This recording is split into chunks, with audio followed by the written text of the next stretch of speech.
This is Betty Collins, and we are Inspiring Women, presented by Brady Ware. This is the podcast that advances women towards economic, social, and political achievement. I am here to inspire you to take steps to the next level in your career. Thanks for listening and investing your time in yourself. More about inspiring women in this episode can be found at bradyware.com/resources.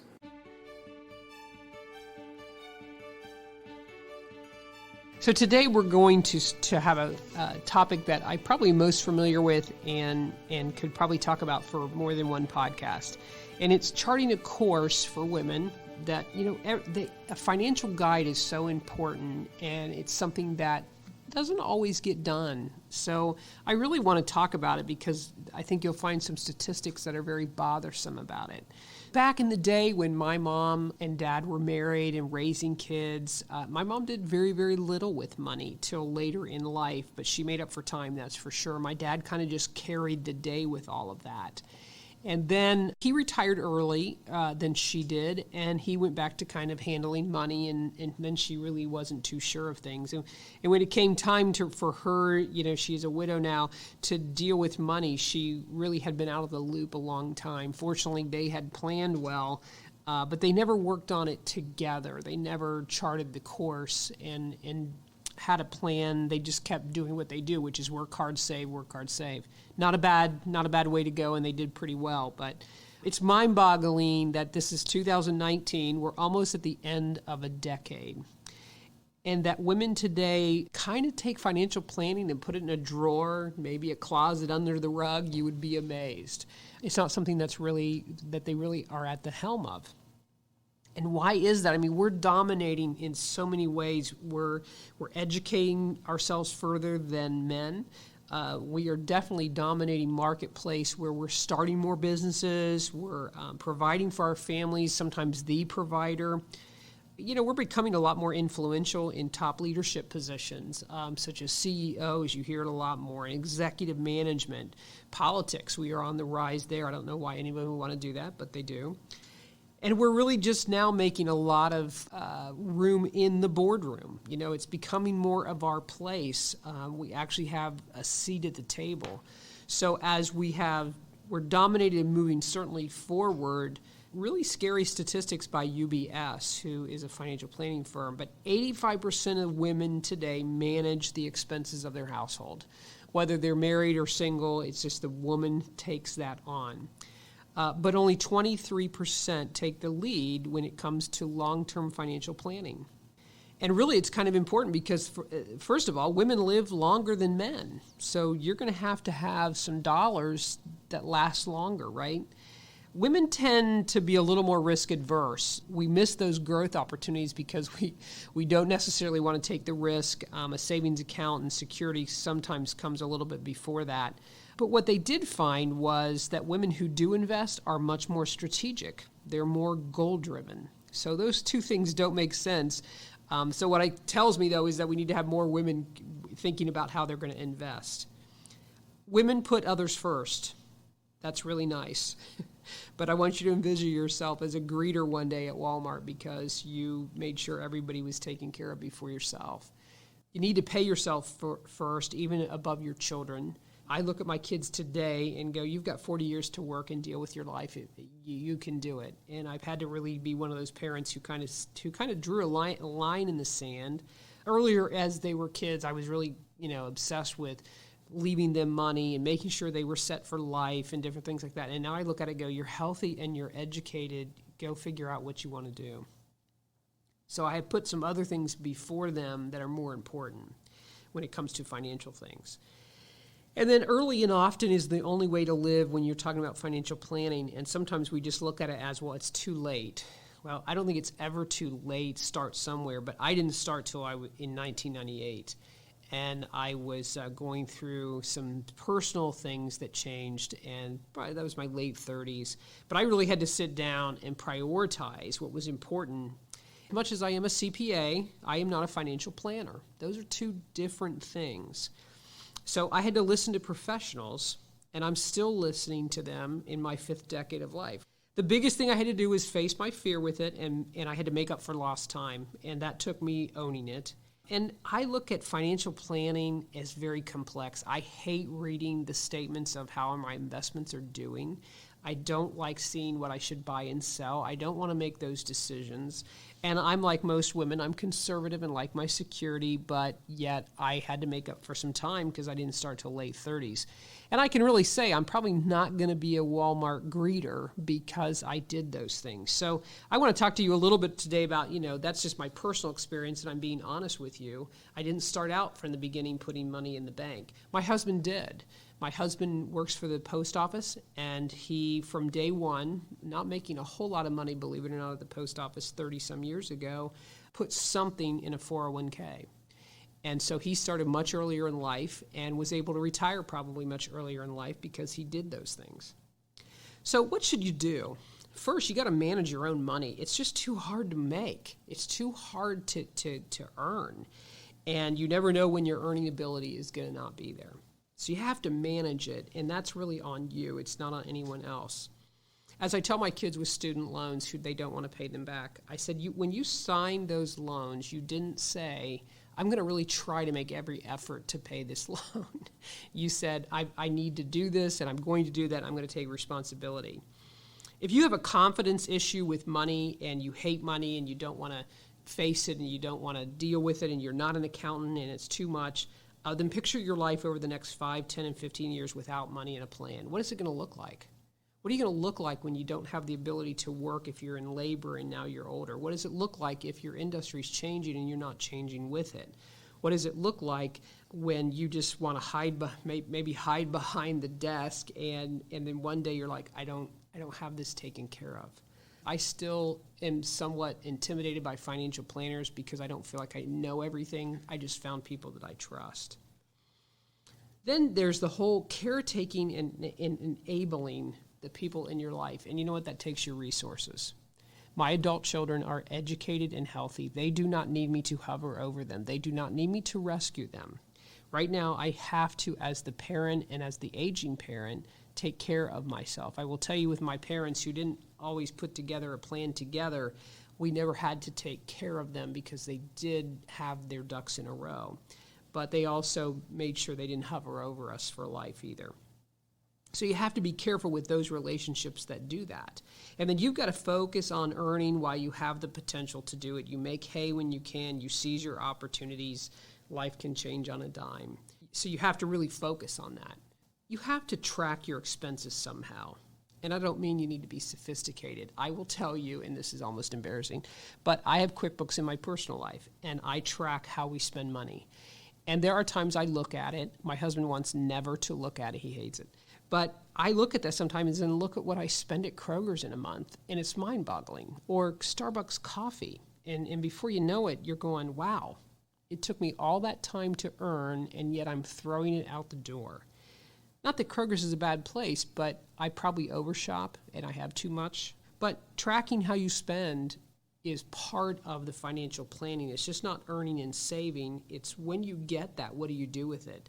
There is that middle-class millionaire all around you. You have no idea because they do really watch how they spend. I don't like being around tight, cheap people. I hate that. I hate people that constantly think a coupon is the answer to everything.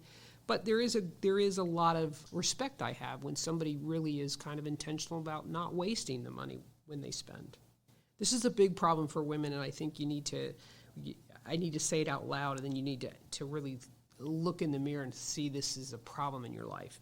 But you cannot let relationships sabotage your finances. Whether that's significant others, kids, aging parents, friends or family, you have to figure out when someone is constantly in your checkbook and you constantly are working and they're not, or whatever the case is, and they basically are sabotaging. And I've seen enough women be completely taken advantage of and didn't even have a clue, or they were so wrapped up in the relationship when they finally were able to break off. If they did, they saw it, and a lot of hard money went out the door in a relationship that also went out the door. So I would encourage you with relationships like that, you have to let go of those. If you don't want to be a Walmart greeter, if you want to make your dollars that you work hard for worth their time, it's a long journey. 40 years, I can't believe I'm in my last 10 probably of working. It's best if you take the whole 40 years to plan and not the last 10. Because there is no quick fix. There isn't any, I'm going to now just become a huge saver. It always discourages me, even when I see people who have saved tremendously and all of a sudden they're diving into what should not be touched until they're 65. I see it all the time. So it's a long journey. It's a journey that takes you all the way till the time you can retire. And people even don't know how much they have when in those 40 years or how much they would need to go beyond 20 years. So don't do that in your life, because when you finally get some free time, you finally have a little bit of choice. You want to have some financial freedom there if you can. What should you do when someone says, I can do this for you, and Shazam? It's called quick fix. It's called luck. It's really sad that 28% of our country thinks that the lottery is a great way to plan for retirement. And the other sad part of those statistics are most people, not most, but a good amount of people that win the lottery end up in bankruptcy because they don't really know how to handle something, first of all, that big, and they didn't earn it. And then they have everyone at their doorstep, those typical sabotage relationships. So quick fixes and lucks are not there, but neither is hope. Hope is just not a strategy. I hope it all works out. I hope I don't have to work at Walmart as a greeter. So now, I'm not making fun of people who work at Walmart as a greeter. My dad worked till he was 73 because he wanted to. He just wanted to. And when he got to a point where he knew he was going to have to pay taxes on the money, he worked for free. Because for him, getting out and having that purpose was there. But it's not a strategy if that's when you still have to pay your mortgage and your rent and all those things. So don't look at hope as a strategy. And if you catch yourself going, well, I just hope my business works out because then I can retire. Not a strategy. You have to know the difference when you're financial planning and women, you want to really have it all and do it all as we kind of do sometimes. You have to know the difference between bad and good debt. There is good debt. I think your house having debt on it is not a bad debt. It's an investment, and it's a place that you can one day call your own. However, when you have to make a $2,000 payment on a house, you probably have to earn $3,000 to $4,000 to do that. By the time you tax it and give the government their share, and then you're paying interest on that as well. So you have to still go, I know that's good debt because I have an investment, but I still have to really earn a lot to do that.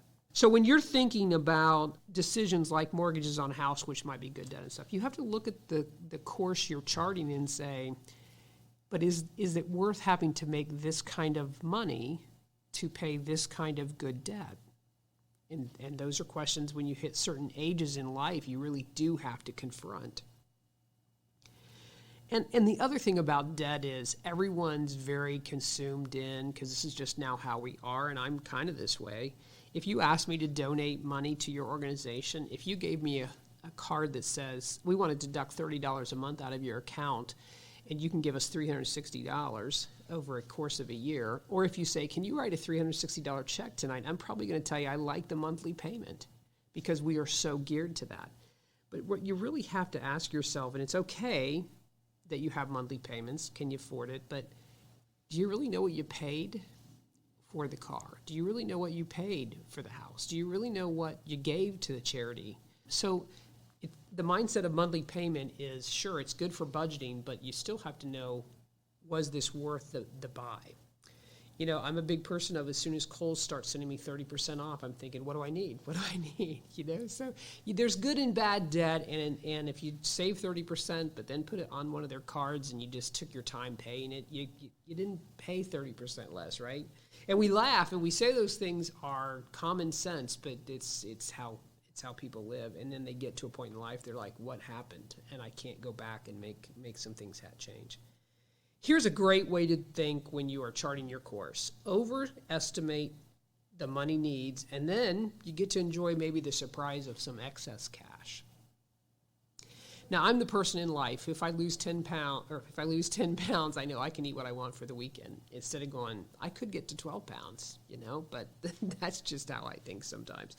So sometimes overestimating, putting yourself to go, I really need $1,000, but man, if I had 1,400, let's try to go there, and then we'll see what happens, right? And so then when you needed the $1,000 and now you need 9, you really did well. But if you need the 1,000 and you needed 12, you still can cover it. It's kind of like when people estimate their taxes payments. First of all, either people never will pay an estimated tax to the government, which I get, or they love to overestimate because they hate a tax bill and then they love getting a big refund. Both ways to me are crazy. I mean, try to nail it in, and having a little bit of excess that the government has to give you back isn't the worst thing in the world, or whatever the case may be. Women are dominating in starting up businesses. We are one who are, I got to do this, I got an idea, I've got a passion. Then we get our kind of, my idea has turned into a business, but it's killing me because it's this huge investment and I'm not making probably the money I wanted to. So I think of an example on the Big Bang Theory. Love to watch that show. It's useless, mindless television. And Penny, of course, is an aspiring actress, and she works at the Cheesecake Factory. That's her day job. And she's always broke. And so she decides that she is going to sell some type of jewelry. And she's all excited because she's making this jewelry and she can sell it for $5. Until Sheldon comes in the room and logically puts it through and says, you would have to sell this many pieces of jewelry to even pay your rent. At that point, she can't have this mass production to make thousands of things to pay her rent. When we are charting our course and saying, if I started my own business, I have so much more freedom and I can really make some money and I love what I'm doing, but it has to be part of the financial plan that it can really work. I'm very fortunate in what I do, and I don't have to sit and talk about a lot of, I got to make this many pieces of jewelry. But in my business, even as a shareholder, I have to sit and say, if I keep doing hundreds of 1040s without a business tax return, I'm probably not going to make the money that I normally do. So do I want to work that hard and have that much chaos in my life? Or some of it is that's just what I do. But is it part of the long-term plan that you can say, hey, I can do this and I can live and I can have a good course that I like? But the other thing in business and in your personal life are budgets. Very few people live on budgets today. Very few people even know how to create one. When my daughter was starting to get an apartment, she realized, I don't know if I can afford to live. I said, well, you've got to figure it out. Of course, she finds some app. The app tells you all these things. It creates the budget. And she was a little blown away what it took to live.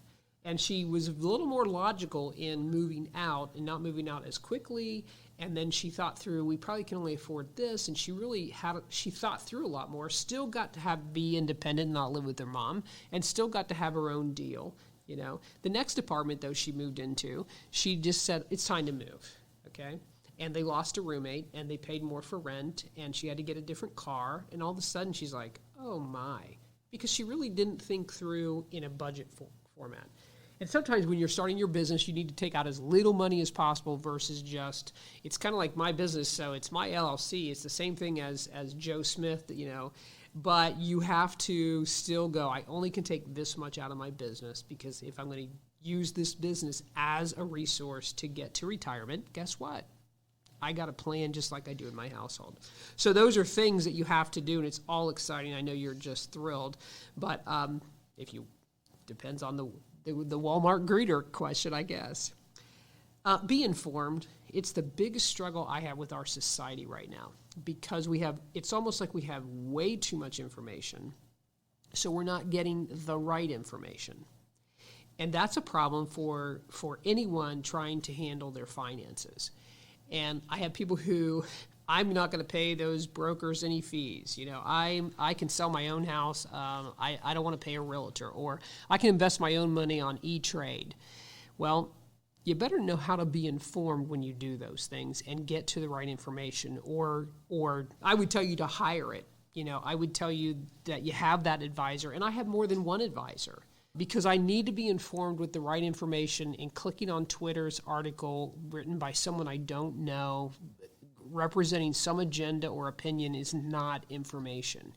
You have to be very, very careful. And then I think you have to read, and then you read. It's all part of owning it. It's all part of charting your course. And there's a tremendous amount of books which we will have that you can read that kind of get you in the game, especially if you'd rather read a Dummies for Financial Planning than you would some economics book, right?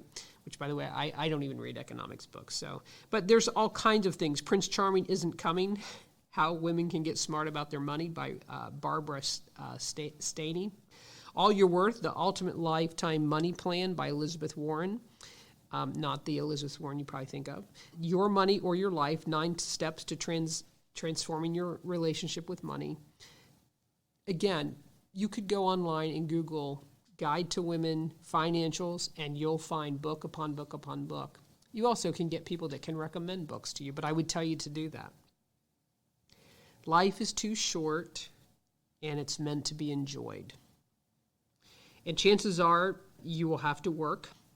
So make it worth all the time and effort that you do. You can either live in control of your financial path, or you can be controlled by it. So I would suggest you today, choose wisely and determine how you are going to chart your course to some financial freedom where you can enjoy life on your terms.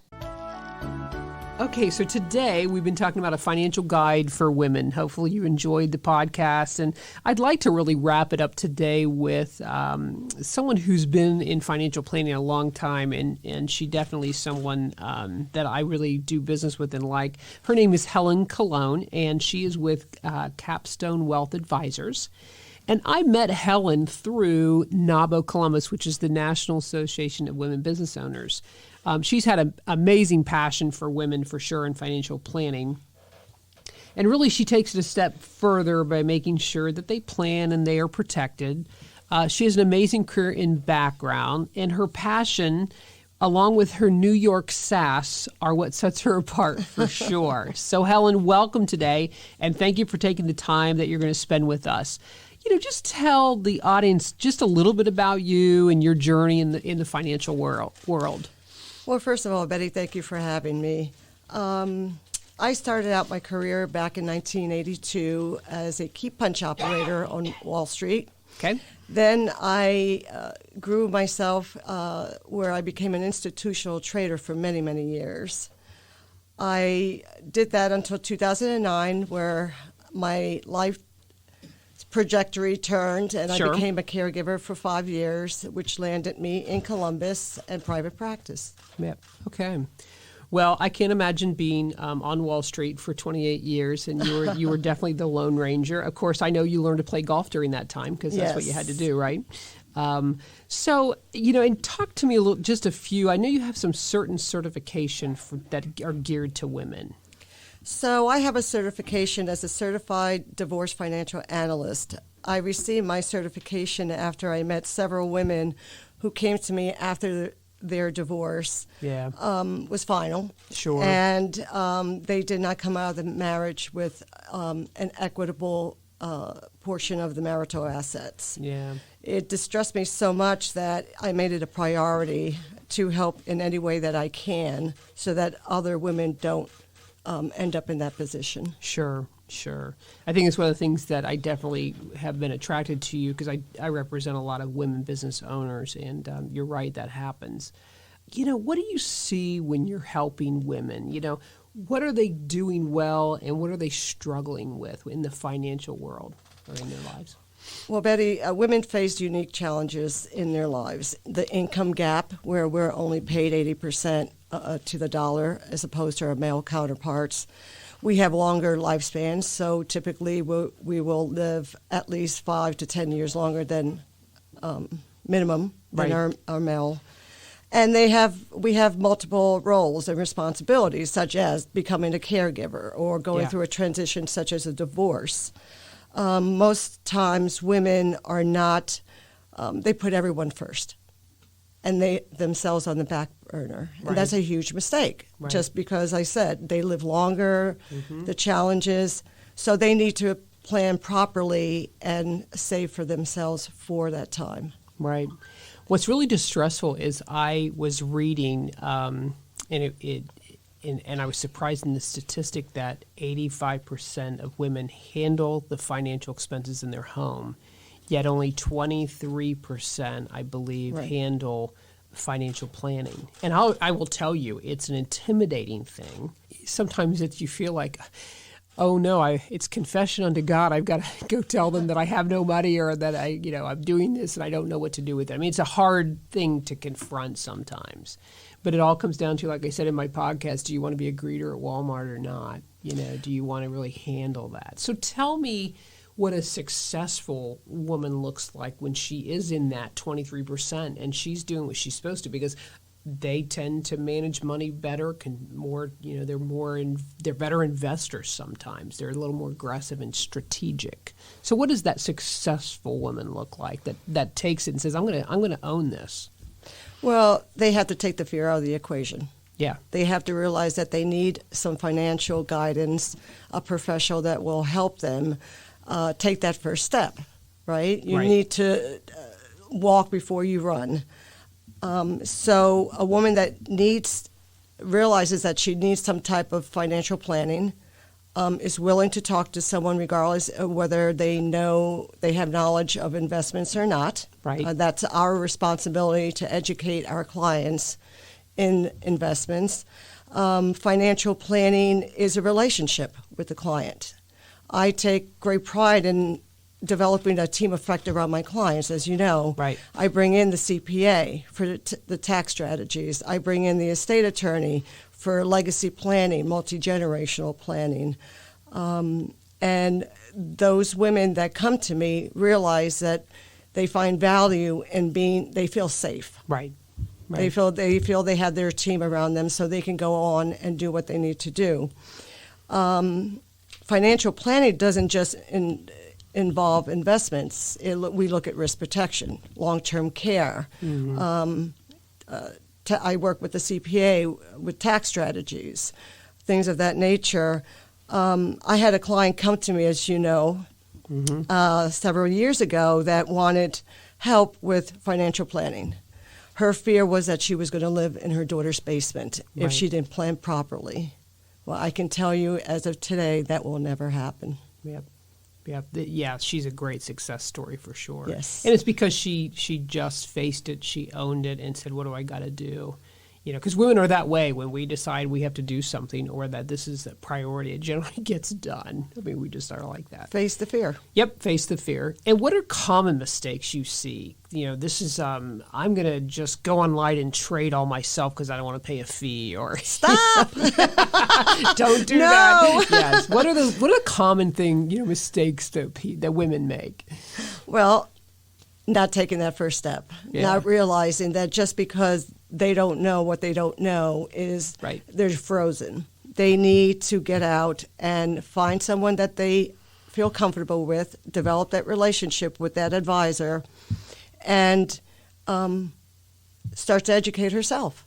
Yeah. They need to save now, not tomorrow, now. It's imperative because, as you said earlier, wouldn't it be sad if you got to that full retirement age and realized that you can't retire because you didn't plan properly? It would be wonderful if you could get to that point and say, you know what, the decision is mine. I'd rather choose to continue to work than not. Right. I know for myself, I did not start anything till age 38. And I tell my kids all the time, I started with $50 a month into something, and they just look at you like $50 a month will never get you there. And, of course, now I'm a young 56 years old. I'm so glad I started somewhere, started something that and people, I had good advisors around me. And when I realized they weren't good advisors, I got rid of them. I just have a passion about it because you just don't know, and life can change on a dime, One phone call changed my whole life. Sure. You're the big dogs on Wall Street, and you said, wow, life changed, and you had to be a caretaker of parents, and you were ready to do I was fortunate to be able to take that experience from my Wall Street days and translate that into my private practice. Yeah. And I find most often than not, women want to be spoken to, not at. Yeah. So I like to coach my clients into educating them about what it is that they're doing, why I recommended something, an investment or whatever have you, and that way they don't turn around and say, well, Helen told me to do it, so I did it. No, Right. This is why I did it. Yeah. Well, it was great having you here today. I appreciate you taking the time. This is Helen Cologne, and she is with Capstone Wealth Advisors in the Polaris area in Columbus. And I would encourage you to reach out to her or find her or get with me, because she's just done a fantastic job with other women in business. And again, we have a passion together with NAVO Columbus. And, women, do not let this part of your life go. Make sure that you have a financial guide it's your course that you are charting. As your career advancements continue, your financial opportunities will continue to grow. Be prepared. Visit bradyware.com/resources to download a copy of the financial checklist for every stage of your life. Everything about the Inspiring Women's podcast, this episode, and Brady Ware Company accounting services can be found in the podcast show notes.